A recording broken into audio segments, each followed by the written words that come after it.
Bonjour à tous, petit tuto pour apprendre à gérer la création de vos pages et donc comprendre le fonctionnement des sections, rangées aux lignes et modules.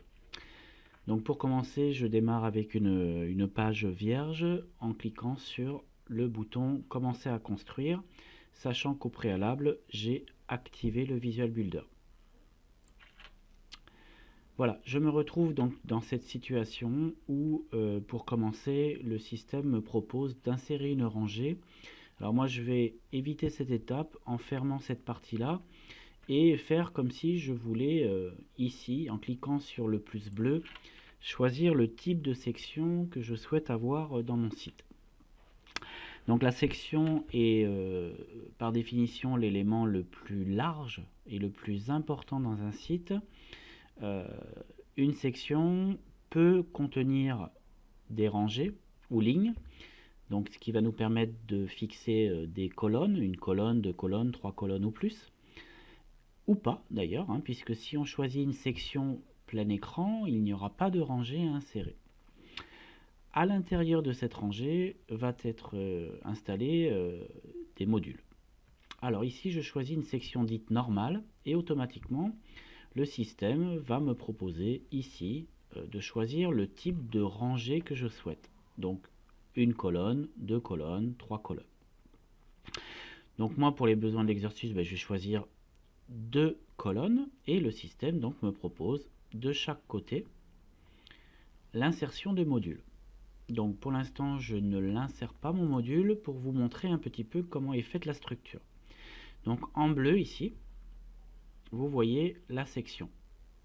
En vert, vous voyez la rangée ou ligne avec les emplacements ici et ici pour les deux modules. Donc, lorsque je souhaite insérer un module, il me suffira alors de cliquer sur le plus et de choisir quel type de module je souhaite. Exemple, un module image que je place ici et ici un module texte que je place à sa droite. Ce module texte, je vais un petit peu multiplier le texte pour bien remplir l'espace et vous montrer à quoi ça ressemble.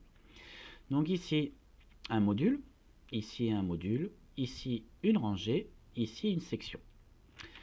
Alors, comment sont faits les boutons qui sont présents sur chacun de ces éléments? À chaque fois que vous avez une roue crantée, c'est que vous accédez à des réglages spécifiques à la section, à la rangée ou au module. Ensuite, à chaque fois que vous voyez une flèche comme ceci, ou comme ceci, ou comme ceci, donc les quadruples flèches, c'est que nous pouvons déplacer l'élément. Ce symbole-là, lui, signifie dupliquer. Donc lorsque l'on clique sur cet élément, l'élément va être dupliqué. Ici, nous le verrons un peu plus tard, c'est pour enregistrer le module, la rangée ou la section dans une bibliothèque afin de l'utiliser plus tard. Et bien sûr, la célèbre poubelle pour envoyer l'élément à la poubelle. Attention, ce n'est pas comme dans Windows, quand on envoie à la poubelle, il n'y a pas de poubelle de récupération, bien que dans Divi, on peut revenir en arrière en faisant un CTRL Z par exemple, ou alors en venant ici, dans la petite horloge, qui permet de revenir dans le passé tant qu'on n'a pas sauvegardé et quitté la page.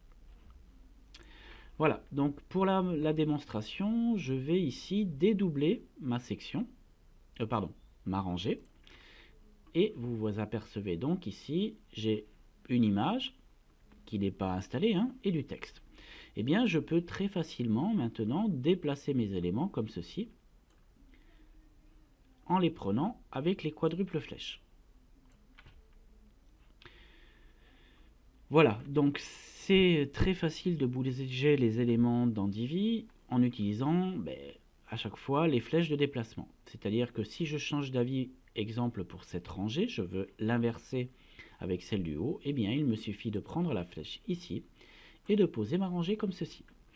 Voilà, donc c'est quand même grandement facilité grâce à cette technique.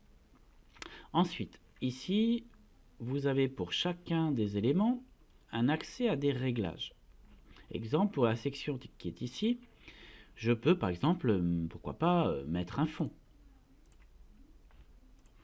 Donc dans ce cas-là, ma section bleue va devenir, donc l'élément bleu de la section va prendre un fond vert qui prendra mes deux rangées.